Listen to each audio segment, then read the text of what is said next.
Hello students, welcome back to my YouTube channel. ನಾನು ನಿಮಗೆ ಇವತ್ತಿನ ವಿಡಿಯೋದಲ್ಲಿ ಎಂಪ್ಲಾಯಬಿಲಿಟಿ ಸ್ಕಿಲ್ಸ್ ಅಥವಾ ರೀಸನಿಂಗ್ ಸಬ್ಜೆಕ್ಟ್ನಲ್ಲಿ ಡೈರೆಕ್ಷನ್ಸ್ ಪ್ರಾಬ್ಲಮನ್ನು ಹೇಗೆ ಮಾಡಬೇಕು ಅಂತ ತಿಳಿಸ್ತಾ ಇದ್ದೀನಿ. ಕ್ವಶನ್ ಈ ಥರದಲ್ಲಿದೆ. Gopi started walking from his house towards north. After covering a distance of 8 kilometers, he turned left and covered a distance of 6 kilometers. What is the shortest distance now from his house? Gopi ಅನ್ನೋನು ನೋಡಿ, problem ಕೊಟ್ಟಾಗ ನೀವು first direction ಬರ್ಕೊಂಡ್ರೆ problem ಮಾಡಲಿಕ್ಕೆ easy ಆಗುತ್ತೆ. North, south, east, west. Gopi ಅನ್ನೋನು ಅವ್ರ ಮನೆಯಿಂದ ವಾಕ್ ಮಾಡ್ತಾ ಇದ್ದಾರೆ. ಯಾವ ದಿಕ್ಕ ಕಡೆ ಹೋಗ್ತಾ ಇದ್ದಾರೆ ಅಂತಂದರೆ ಟುವರ್ಡ್ಸ್ ನಾರ್ತ್. ನಾರ್ತ್ ಅಂತಂದರೆ ಮೇಲಕ್ಕೆ ಹೋಗ್ತಾ ಇದ್ದಾರೆ, ನಾರ್ತ್ ಕಡೆ ಹೋಗ್ತಾ ಇದ್ದಾರೆ. After covering a distance of 8 kilometers. 8 kilometers ಹೋಗಾದಮೇಲೆ ದೆನ್ ಹಿ ಟರ್ನ್ ಲೆಫ್ಟ್ ಅಂತ ಕೊಟ್ಟಿದ್ದಾರೆ. ಸೊ ನೀವೇ ಈ ದಾರಿಲಿ ಹೋಗ್ತಿದ್ದೀರಾ ಅಂತ ಅಂದ್ಕೊಳ್ಳಿ.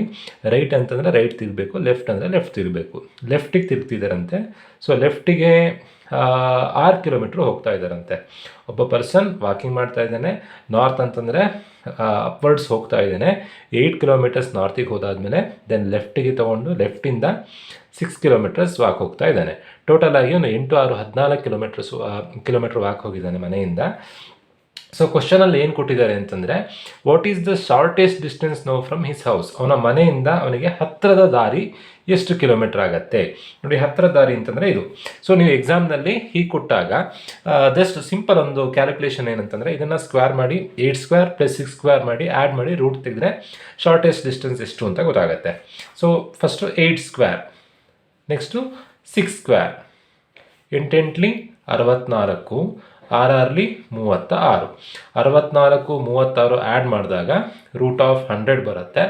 ಎಷ್ಟೆಷ್ಟಲಿ 100? 10 10 100. ಸೊ ಡಿಸ್ಟೆನ್ಸ್ ಎಷ್ಟು ಅಂತಂದರೆ ಇಲ್ಲಿಂದ ಇಲ್ಲಿಗೆ 10 kilometer ಆಗುತ್ತೆ. ಹೋದ ದಾರಿಲೇ ವಾಪಸ್ ಬರೋದು ಅಂತಾದರೆ 8, 6, 14 kilometer ಆಗ್ತಿತ್ತು. ಸೊ ಇದು ಅವನಿಗೆ ಶಾರ್ಟೆಸ್ಟ್ ಡಿಸ್ಟೆನ್ಸ್ ಎಷ್ಟು ಅಂತಂದರೆ 10 kilometerಲ್ಲಿ ವಾಪಸ್ ಬರ್ಬೋದು.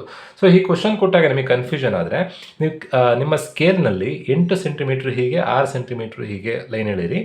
ದೆನ್ ಸ್ಟಾರ್ಟಿಂಗ್ ಪಾಯಿಂಟಿಂದ ಇಲ್ಲಿಗೆ ಎಷ್ಟು ಕಿಲೋಮೀಟರ್ ಆಗುತ್ತೆ ಅಂತ ಸೆಂಟಿಮೀಟ್ರಲ್ಲೇ ಎಳೆದ್ರೆ ಆಯಿತು. ಅವಾಗಲೂ 10 centimeter ಬರುತ್ತೆ. ಹೇಗೆ ಮಾಡಿದ್ರು ಆನ್ಸರ್ ಒಂದೇ. ಬಟ್ ಇದು ಗೊತ್ತಿರಬೇಕು ನಿಮಗೆ. ಡಿಸ್ಟೆನ್ಸ್ ಫೈಂಡ್ ಔಟ್ ಮಾಡೋದು ಹೇಗೆ ಅಂತಂದರೆ, ಅಲ್ಲಿ ಕಿಲೋಮೀಟರ್ಸನ್ನು ಸ್ಕ್ವೇರ್ ಮಾಡಿ ರೂಟ್ ತೆಗೆದ್ರೆ ಆಯಿತು. 8 square ಅಂದರೆ 8 8 64, 6 square ಅಂದರೆ 6 36, 64 + 36 ಮಾಡಿದಾಗ 100 ಬರುತ್ತೆ. 100ಕ್ಕೆ ರೂಟ್ ತೆಗೆದ್ರೆ ಎಷ್ಟೆಷ್ಟಲಿ 100? 10 10 100. So answer is 10 kilometers. ಕ್ವಶನಲ್ಲಿ ಕೇಳಿರುವಂಥದ್ದು ಅವನ ಮನೆಯಿಂದ ಹತ್ತಿರದ ದಾರಿ ಯಾವುದು, ಅವನ ಮನೆಯಿಂದ ಹತ್ತಿರದ ದಾರಿ ಯಾವುದು ಅಂತಂದರೆ ಹೀಗೆ ಸ್ಟಾರ್ಟಿಂಗ್ ಪಾಯಿಂಟ್ ಎಕ್ಸ್ ಅಂತ ಅಂದ್ಕೊಳ್ಳೋಣ, ಎಂಡಿಂಗ್ ಪಾಯಿಂಟ್ ವೈ ಅಂತ ಅಂದ್ಕೊಳ್ಳೋಣ. ಎಕ್ಸಿಂದ ವೈಗೆ ನಿಯರೆಸ್ಟ್ ರೂಟ್ ಯಾವುದು ಅಂತಂದರೆ X to Y. ಹೀಗೆ ಸ್ಟ್ರೈಟ್ ಹೋದರೆ ಹತ್ತಿರ ಆಗುತ್ತೆ. ಸ್ಟ್ರೈಟ್ ಹೋಗಿದಾಗ ಡಿಸ್ಟೆನ್ಸ್ ಎಷ್ಟು ಅಂತಂದರೆ 10 kilometers ಆಗುತ್ತೆ. ದೆನ್ ನೆಕ್ಸ್ಟ್ ಇನ್ನೊಂದು ಅದೇ ಥರದ್ದೇ ಕ್ವಶನ್ ಕೊಟ್ಟಿದ್ದಾರೆ. A man walk 5 kilometers towards south. ನೋಡಿ, ಇದೇ ಡೈರೆಕ್ಷನನ್ನು ನಾವು ಫಾಲೋ ಮಾಡಬೇಕು. ಒಬ್ಬ ಪರ್ಸನ್ 5 kilometer ಸೌತ್ ಕಡೆ ಬರ್ತಾ ಇದ್ದಾನೆ. ಸೌತ್ ಅಂತಂದರೆ ಕೆಳಗೆ ಬರ್ತಾ ಇದ್ದಾನೆ. Then he turns to right ಅಂತ ಕೊಟ್ಟಿದ್ದಾರೆ. ಸೊ ನೀವು ರೈಟ್ ಅಂತಂದರೆ ಹೀಗೆ ಸುಮ್ಮನೆ ರೈಟ್ ಅಂತ ಈಚೆ ತಗೊಳ್ಳೋದಲ್ಲ. ನೀವೇ ಮೇಲಿಂದ ನಡ್ಕೊಂಡು ಬರ್ತಿದ್ದೀರಾ ಅಂತ ಅಂದ್ಕೊಳ್ಳಿ. ಇಲ್ಲಿಂದ ನಡ್ಕೊಂಡು ಬರ್ತಾ ಇದ್ದೀರಾ. ರೈಟ್ ಅಂತಂದರೆ ಆ ಪರ್ಸನ್ ಪರ್ಸ್ಪೆಕ್ಟಿವಲ್ಲಿ ಯೋಚನೆ ಮಾಡಬೇಕು. ನಿಮ್ಮ ರೈಟ್ ಅಲ್ಲ, ಒಬ್ಬ ಪರ್ಸನ್ ಮೇಲಿಂದ ಹೀಗೆ ನಡ್ಕೊಂಡು ಬರ್ತಾ ಇದ್ದಾನೆ, ರೈಟಿಗೆ ತಿರುಗಿದ್ದಾನೆ. ರೈಟ್ ಅಂತಂದರೆ ಹೀಗೆ ಬರಬೇಕು. ರೈಟಿಗೆ ತಿರುಗಿ ಎಷ್ಟು ಕಿಲೋಮೀಟ್ರ್ ಹೋಗ್ತಾ ಇದ್ದಾನೆ? 5 kilometer ಸೌತಿಗೆ ಬಂದ. ದೆನ್ 3 kilometers ರೈಟಿಂದ 3 kilometers ಬರ್ತಾ ಇದ್ದಾನೆ. Then he turns to left ಅಂತ ಕೊಟ್ಟಿದ್ದಾರೆ. ದೆನ್ ಅಗೈನ್ ಲೆಫ್ಟ್, ಇದೇ ದಾರಿಲಿ ನೀವು ನಡ್ಕೊಂಡು ಬರ್ತಾ ಇದ್ದೀರಾ. ಲೆಫ್ಟ್ ಅಂತಂದರೆ ಹೀಗೆ ಲೆಫ್ಟಿಗೆ ತಿರುಗಿ after walking 3 kilometers he turns left and walks 5 kilometers. Again 5 kilometers ಬರ್ತಾ ಇದ್ದಾನೆ. ಕ್ವಶನಲ್ಲಿ ಏನು ಕೇಳಿದ್ದಾರೆ? Now in which direction is he from the starting point. ಒಬ್ಬ ಪರ್ಸನ್ ಇಲ್ಲಿಂದ ಸ್ಟಾರ್ಟ್ ಮಾಡಿ ಇಲ್ಲಿಗೆ ಬಂದ. ಹಾಗಾದರೆ ಅವನು ಯಾವ ಡೈರೆಕ್ಷನಲ್ಲಿ ಇದ್ದಾನೆ ಅನ್ನೋದನ್ನು ನೀವು ಸ್ಟಾರ್ಟಿಂಗ್ ಪಾಯಿಂಟ್ನಿಂದ ಯಾವ ಡೈರೆಕ್ಷನ್ ಇದ್ದಾನೆ ಅನ್ನೋದನ್ನು ನೀವು ಫೈಂಡ್ ಔಟ್ ಮಾಡಬೇಕು. ಸೊ ಅದೇ ಡೈರೆಕ್ಷನನ್ನು ನೀವು ಬರ್ಕೊಂಡ್ರೆ ಈಸಿ ಆಗುತ್ತೆ. North, south, east, west. North west, north east, south east, south west. ಕ್ವಶನಲ್ಲಿ ಏನು ಕೇಳಿದ್ದಾರೆ ಅಂತಂದರೆ, ಅವನ ಸ್ಟಾರ್ಟಿಂಗ್ ಪಾಯಿಂಟಿಂದ ಯಾವ ದಿಕ್ಕಿನ ಕಡೆ ಅವನು ಹೋಗ್ತಾ ಇದ್ದಾನೆ, ಯಾವ ಡೈರೆಕ್ಷನಲ್ಲಿ ಇದ್ದಾನೆ. ಯಾವ ಡೈರೆಕ್ಷನಲ್ಲಿ? ಇಲ್ಲಿಂದ ಈ ಡೈರೆಕ್ಷನಲ್ಲಿ ಡೌನ್ವರ್ಡ್ಸಲ್ಲಿ ಲೆಫ್ಟಲ್ಲಿದ್ದಾನೆ, ಅಂದರೆ ಸೌತ್ ವೆಸ್ಟಲ್ಲಿ ಇದ್ದಾನೆ. Answer is south west. ಅವನು ಯಾವ ಡೈರೆಕ್ಷನಲ್ಲಿ ಇದ್ದಾನೆ ಅಂತಂದರೆ ಸ್ಟಾರ್ಟಿಂಗಿಂದ ಸೌತ್ ವೆಸ್ಟಲ್ಲಿ ಇದ್ದಾನೆ. Answer is south west. Next question. Starting from point X, Jayant walked 15 kilometre 15 metres towards west. ಒಬ್ಬ ಪರ್ಸನ್ನು 15 ಮೀಟ್ರ್ ವೆಸ್ಟ್ ಕಡೆ ಹೋಗ್ತಾ ಇದ್ದಾನೆ. ವೆಸ್ಟ್ ಅಂತಂದರೆ ಲೆಫ್ಟಿಗೆ ಹೋಗ್ತಾ ಇದ್ದಾನೆ. ಸ್ಟಾರ್ಟಿಂಗ್ ಫ್ರಮ್ ಪಾಯಿಂಟ್ ಎಕ್ಸ್ ಅಂತ ಕೊಟ್ಟಿದ್ದಾರೆ. ಒಬ್ಬ ವೆಸ್ಟಿಗೆ ಅಂದರೆ ಲೆಫ್ಟಿಗೆ ಹೋಗ್ತಾ ಇದ್ದಾನೆ. ಎಷ್ಟು ಮೀಟ್ರ್ ಹೋಗ್ತಾ ಇದ್ದಾನೆ? 15 ಮೀಟರ್ಸ್ ಹೋಗ್ತಾ ಇದ್ದಾನೆ. 15 ಮೀಟರ್ಸ್ ಹೋಗಾದ್ಮೇಲೆ ಹಿ ಟರ್ನ್ಡ್ ಲೆಫ್ಟ್ ಅಂತ ಕೊಟ್ಟಿದ್ದಾರೆ. ಅವನ ಲೆಫ್ಟ್, ನೀವೇ ಇದೇ ದಾರಲ್ಲಿ ನಡ್ಕೊಂಡು ಬರ್ತಿದ್ದೀರಾ ಅಂತ ಅಂದ್ಕೊಳ್ಳಿ, ನಿಮ್ಮ ಲೆಫ್ಟಿಗೆ ನೀವು ತಿರುಗ್ತಾ ಇದ್ದೀರಾ. ಆ್ಯಂಡ್ ವಾಕ್ಡ್ 20 ಮೀಟರ್ಸ್ ಅಂತ ಕೊಟ್ಟಿದ್ದಾರೆ. 20 ಮೀಟ್ರ್ ವಾಕ್ ಮಾಡಿದ್ದಾನೆ. ನೆಕ್ಸ್ಟ್ ಏನು ಕೊಟ್ಟಿದ್ದಾರೆ? Then he turn left.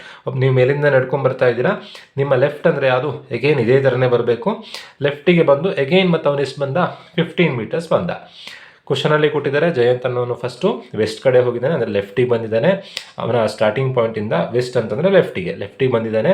ಲೆಫ್ಟಿಗೆ ಒಂದು ದಾರಿಲಿ ಬಂದು ಅವನು ಮತ್ತೆ ಲೆಫ್ಟ್ ತೊಗೊಂಡಿದ್ದಾನೆ. ಮತ್ತೆ 20 ಮೀಟರ್ಸ್ ಬಂದಾದಮೇಲೆ ಎಗೇನ್ ಅವ್ನು ಲೆಫ್ಟ್ ತೊಗೊಂಡಿದ್ದಾನೆ 15 ಮೀಟರ್ಸ್. ಲಾಸ್ಟಿಗೆ ಹಿ ಟರ್ನ್ ಟು ಹಿಸ್ ರೈಟ್. ಅವ್ನು ರೈಟಿಗೆ ತಿರುಗ್ತಾ ಇದ್ದಾನೆ. ರೈಟಿಗೆ ತಿರುಗಿ 12 ಮೀಟ್ರ್ ಬರ್ತಾ ಇದ್ದಾನೆ. 12 ಮೀಟ್ರ್ ಬಂದಾದಮೇಲೆ ಕ್ವಶನ್ ಏನು ಕೇಳಿದ್ದಾರೆ ಅಂತಂದರೆ, how far is he now from the starting point. Starting ಪಾಯಿಂಟಿಂದ ಎಷ್ಟು ದೂರದಲ್ಲಿದ್ದಾನೆ ಅನ್ನೋದನ್ನು ನೀವು ಕ್ಯಾಲ್ಕುಲೇಷನ್ ಮಾಡಬೇಕು. ಸೊ ದಾರಿಯಲ್ಲೇ ಹೇಳೋದಾದರೆ 15, 20, 15, 12, 15, 15, 30, 30, 20, 50, 50, 12, 62 ಮೀಟ್ರ್ ದೂರದಲ್ಲಿದ್ದಾನೆ. ಬಟ್ ಈ ಸ್ಟಾರ್ಟಿಂಗ್ ಪಾಯಿಂಟ್ ಎಕ್ಸಿಂದ ಎಕ್ಸಾಕ್ಟಾಗಿ ಎಷ್ಟು ದೂರದಲ್ಲಿದ್ದಾನೆ ಅಂತ ಹೇಗೆ ಫೈಂಡ್ ಔಟ್ ಮಾಡೋದು? ಇಲ್ಲಿಂದ ಇಲ್ಲಿಗೆ ಪಾಯಿಂಟ್ ಎಕ್ಸಿಂದ ಈ ಪ್ಲೇಸಿಂದ ಈ ಪ್ಲೇಸಿಗೆ ಎಷ್ಟು ಮೀಟ್ರ್ ಆಗುತ್ತೆ ಅಂತ ನೀವು ಫೈಂಡ್ ಔಟ್ ಮಾಡಿಕೊಂಡ್ರೆ ಈಸಿಯಾಗಿ ಕ್ಯಾಲ್ಕುಲೇಷನ್ ಮಾಡ್ಬೋದು. ಸೊ ಇಲ್ಲಿಂದ ಇಲ್ಲಿಗೆ ನೋಡಿ, ಇಲ್ಲಿರುವಂಥ ರೂಟ್ ನೋಡಿ, ಇಲ್ಲಿಂದ ಇಲ್ಲಿಗೆ 20 ಮೀಟರ್ಸ್ ಅಂದರೆ ಇಲ್ಲಿಂದ ಇಲ್ಲಿಗೂ 20 ಮೀಟರ್ಸೇ ಆಗುತ್ತೆ. ಸೊ ಇಲ್ಲಿ 12 ಮೀಟರ್ಸ್ ಇದೆ. So answer 20 + 12. 20 + 12 ಮಾಡಿದಾಗ 32 ಮೀಟರ್ಸ್ ಬರುತ್ತೆ. So 32 metres is the right answer. So ನಾನಿಲ್ಲಿ ಆಪ್ಷನ್ಸ್ ಬರ್ದಿಲ್ಲ, ನೀವು ಆಪ್ಷನ್ಸ್ ಇಲ್ಲದೇ ಸೊಲ್ಯೂಷನ್ ಮಾಡಲಿಕ್ಕೆ ಕಲಿಬೇಕು. ಸೊ ಹಾಗಾಗಿ ನಮಗೆ ಆಪ್ಷನ್ಸನ್ನು ಬರ್ಕೊಳ್ದೇ ಸೊಲ್ಯೂಷನ್ ಮಾಡಿಸ್ತಾ ಇದ್ದೀನಿ. Easy problems. ಡೈರೆಕ್ಷನ್ ಅಂತ ಕೊಟ್ಟಾಗ ನಿಮಗೆ ಡೈರೆಕ್ಷನ್ ಗೊತ್ತಿದ್ದರೆ ದೆನ್ ಲೆಫ್ಟ್ ಅಂದರೆ ಹೇಗೆ, ರೈಟ್ ಅಂದರೆ ಹೇಗೆ, ಅವರ ಪರ್ಸ್ಪೆಕ್ಟಿವಲ್ಲಿ, ಕ್ವಶನಲ್ಲಿ ಕೊಟ್ಟಿರುವಂಥ ಪರ್ಸ್ಪೆಕ್ಟಿವಲ್ಲಿ, ಪರ್ಸನ್ನ ಪರ್ಸ್ಪೆಕ್ಟಿವಲ್ಲಿ ನೀವು ಯೋಚನೆ ಮಾಡಿದಾಗ ಸೊಲ್ಯೂಷನ್ ಮಾಡೋದು ಈಸಿ ಆಗುತ್ತೆ. ಸೊ ನೆಕ್ಸ್ಟ್ ಕೊಟ್ಟಿರುವಂಥ question, on evening before sunset Rekha and Hema are talking to each other. ಇಬ್ಬರು ಪರ್ಸನ್ ಇದ್ದಾರೆ. ಯಾರ್ಯಾರು ಅಂತಂದರೆ ರೇಖಾ ಮತ್ತು ಹೇಮ. ಅವರು ಫೇಸ್ ಟು ಫೇಸ್ ಮಾತಾಡ್ತಾ ನಿಂತಿದ್ದಾರೆ. If Hema's shadow was exactly to the right of Hema. Hema ಅವರ ನೆರಳು ಹೇಮ ಅವರ ರೈಟಲ್ಲಿ ಬೀಳ್ತಾ ಇದೆಯಂತೆ. ಸೊ ಇದು ನೆರಳು ಅಂತ ಅಂದ್ಕೊಳ್ಳೋಣ. ಸೊ ರೈಟಲ್ಲಿ ನೆರಳು ಬೀಳಬೇಕು ಅಂತಂದರೆ ಸೂರ್ಯ ಯಾವಾಗಲೂ ಈಚೆ ಸೈಡ್ ಅಪೋಸಿಟ್ ಸೈಡಲ್ಲಿ ಇರಬೇಕು. ಇಲ್ಲಿ ನೆರಳು ಬೀಳ್ತಾ ಇದೆ. ಏನಕ್ಕೆ ಇಲ್ಲಿ ನೆರಳು ಬೀಳಿಸಿದ್ದೀನಿ ಅಂತಂದರೆ ಕ್ವಶನಲ್ಲಿ ಕೊಟ್ಟಿದ್ದಾರೆ, Hema's shadow was exactly to the right of Hema. Hema ಅವರ ನೆರಳು ಹೇಮ ಅವರ ಬಲಭಾಗದಲ್ಲಿ ಬೀಳ್ತಾ ಇದೆ. ಹಾಗಾದರೆ ಸೂರ್ಯ ಎಲ್ಲಿರಬೇಕು? ನೆರಳು ಇಲ್ಲಿ ಬೀಳಬೇಕು ಅಂತಂದರೆ ಸೂರ್ಯ ಅಪೋಸಿಟ್ ಡೈರೆಕ್ಷನಲ್ಲಿ ಇರಬೇಕು. ಸೂರ್ಯ ಇಲ್ಲಿದ್ದಾನೆ ಅಂತ ಆಯಿತು. ಕ್ವಶನ್ ಏನು ಕೊಟ್ಟಿದ್ದಾರೆ? Which direction Rekha was facing. So ಈ ಥರದಲ್ಲಿ ಕ್ವಶನ್ ಕೊಟ್ಟಾಗ ಫಸ್ಟ್ ನೀವು ಇಬ್ಬರು ಪರ್ಸನಿನ ನೇಮ್ ಬರ್ಕೊಂಡು ನೆರಳು ಎಲ್ಲಿ ಬೀಳ್ತಿದ್ಯೋ ಆ ನೆರಳು ಚಿತ್ರ ಬಿಡಿಸ್ಕೊಳ್ಬೇಕು. ಅಪೋಸಿಟಲ್ಲಿ ಸೂರ್ಯನ ಚಿತ್ರ ಬಿಡಿಸ್ಬೇಕು. ಅವನು ಈವ್ನಿಂಗ್ ಅಂತ ಕೊಟ್ಟಿದ್ದಾರೆ. ಸೊ ಈವ್ನಿಂಗಲ್ಲಿ ಸೂರ್ಯ ಎಲ್ಲಿರ್ತಾನೆ? ಈವ್ನಿಂಗ್ನಲ್ಲಿ ಸೂರ್ಯ ಇರೋ ದಿಕ್ಕು ಏನಾಗಿರುತ್ತೆ? ಈವ್ನಿಂಗ್ನಲ್ಲಿ ಸೂರ್ಯ ಇರೋಂಥ ದಿಕ್ಕು ವೆಸ್ಟ್ ಆಗಿರುತ್ತೆ. ಸೊ ಹಾಗಾದರೆ ಇದು ವೆಸ್ಟ್. ಇದು ವೆಸ್ಟ್ ಆದರೆ ಇದೇನಾಗುತ್ತೆ? ಈಸ್ಟ್ ಆಗುತ್ತೆ. ಇದೇನಾಗುತ್ತೆ? ನಾರ್ತ್ ಆಗುತ್ತೆ. ಇದು ಸೌತ್ ಆಗುತ್ತೆ. ಕ್ವಶನಲ್ಲಿ ಏನು ಕೊಟ್ಟಿದ್ದಾರೆ? Which direction Rekha was facing. Rekha ಅವರು ಫೇಸ್ ಮಾಡ್ತಿರೋಂಥ ಡೈರೆಕ್ಷನ್ ಯಾವುದು? ರೇಖಾ ಅವರು ಫೇಸ್ ಮಾಡ್ತಿರೋಂಥ ಡೈರೆಕ್ಷನ್ನು ಸೌತ್. ಸೊ ಡೈರೆಕ್ಟಾಗಿ ನೀವು ಆನ್ಸರ್ ಸೌತ್ ಅಂತ ಗೊತ್ತಾಯಿತು, ಸೌತ್ ಅಂತ ಬರೀತೀರಾ. ಬಟ್ ಇದೇ ಕ್ವಶನನ್ನು ಆನ್ ಈವ್ನಿಂಗ್ ಅಂತ ಕೊಡೋ ಬದಲು ಆನ್ ಮಾರ್ನಿಂಗ್ ಅಂತ ಕೊಟ್ಟರೆ ಏನಾಗ್ತಿತ್ತು? ಸೇಮ್ ಇದೇ ಥರನೇ ರೇಖಾ ಅವ್ರ ನೆರಳು ಇಲ್ಲೇ ಬೀಳುತ್ತೆ, ಸೂರ್ಯ ಇಲ್ಲೇ ಇರ್ತಾರೆ. ಬಟ್ ಮಾರ್ನಿಂಗ್ ಅಂತ ಕೊಟ್ಟರೆ ಏನಾಗುತ್ತೆ ಅಂತಂದರೆ, ಮಾರ್ನಿಂಗ್ ಸೂರ್ಯ ಇರೋದಕ್ಕೆ ಯಾವುದು? ಮಾರ್ನಿಂಗ್ ಸೂರ್ಯ ಇರೋಂಥ ದಿಕ್ಕು ಈಸ್ಟ್. ಇದು ಈಸ್ಟ್ ಆಗ್ತಿತ್ತು, ಇದು ವೆಸ್ಟ್ ಆಗ್ತಿತ್ತು. ಇವೆರಡನ್ನು ಇಂಟರ್ಚೇಂಜ್ ಮಾಡಬೇಕು. ಸೌತ್ ಆಗ್ತಿತ್ತು, ನಾರ್ತ್ ಆಗ್ತಿತ್ತು. ಆಗ ರೇಖಾ ಅವ್ರು ಫೇಸ್ ಮಾಡ್ತಿರೋಂಥ ಡೈರೆಕ್ಷನ್ ಯಾವುದು? ನಾರ್ತ್ ಆಗ್ತಾ ಇತ್ತು. ಸೊ ಕ್ವಶನಲ್ಲಿ ಆನ್ ಈವ್ನಿಂಗ್ ಕೊಟ್ಟಿದ್ದಾರಾ, ಆನ್ ಮಾರ್ನಿಂಗ್ ಕೊಟ್ಟಿದ್ದಾರಾ ಅಂತ ನೋಡಿಕೊಂಡು ನೀವು ಸೊಲ್ಯೂಷನನ್ನು ಮಾಡಬೇಕು. ಮಾರ್ನಿಂಗ್ ಅಂತ ಕೊಟ್ಟ ತಕ್ಷಣ ಸೂರ್ಯ ನೀವು ಇಲ್ಲಿ ಬಿಡಿಸ್ಕೊಡೋದಲ್ಲ. ಈ ಕ್ವಶನಲ್ಲಿ ನೋಡಿ, ನೆರಳು ಇಲ್ಲಿ ಬೀಳ್ತಿದೆ ಅಂತಂದರೆ ಸೂರ್ಯ ಇಲ್ಲೇ ಇದ್ದಾನೆ. ನೀವು ಸೂರ್ಯನ ಎಕ್ಸ್ಚೇಂಜ್ ಮಾಡ್ಲಿಕ್ಕೆ, ಆಚೆ ಈಚೆ ಇಂಟರ್ಚೇಂಜ್ ಮಾಡಲಿಕ್ಕಾಗಲ್ಲ. ನೆರಳು ಇಲ್ಲಿ ಬೀಳ್ತಿದೆ ಅಂತಂದರೆ ಸೂರ್ಯ ಇಲ್ಲೇ ಇದ್ದಾನೆ. ಮಾರ್ನಿಂಗ್ ಅಂತ ಕೊಟ್ಟರೆ ನೀವು ಇಲ್ಲಿ ಈಸ್ಟ್ ಬರ್ಕೊಳ್ಬೇಕು, ಈವ್ನಿಂಗ್ ಅಂತ ಕೊಟ್ಟರೆ ಇಲ್ಲಿ ವೆಸ್ಟ್ ಬರ್ಕೊಬೇಕಷ್ಟೇ. ಅದಕ್ಕೆ ಸರಿಯಾಗಿ ನೀವು ಇಲ್ಲಿ ಡೈರೆಕ್ಷನನ್ನು ನೀವು ಇಲ್ಲಿ ಈಸ್ಟ್ ವೆಸ್ಟ್ ಚೇಂಜ್ ಮಾಡಿದ್ದೀರಾ ಅಂತಂದರೆ ನಾರ್ತ್ ಸೌತನ್ನು ಇಂಟರ್ಚೇಂಜ್ ಮಾಡಬೇಕಾಗತ್ತೆ. ಸೊ ಈ ಥರದಲ್ಲಿ ನೀವು ಡೈರೆಕ್ಷನ್ ಪ್ರಾಬ್ಲಮ್ ಮಾಡಬೇಕಾಗತ್ತೆ. ಹೋಪ್ ವಿಡಿಯೋ ಅರ್ಥ ಆಗಿದೆ ಅಂತ ಅಂದ್ಕೊಳ್ತಾ ವಿಡಿಯೋ ಮುಗಿಸ್ತಾ ಇದ್ದೀನಿ. Thank you.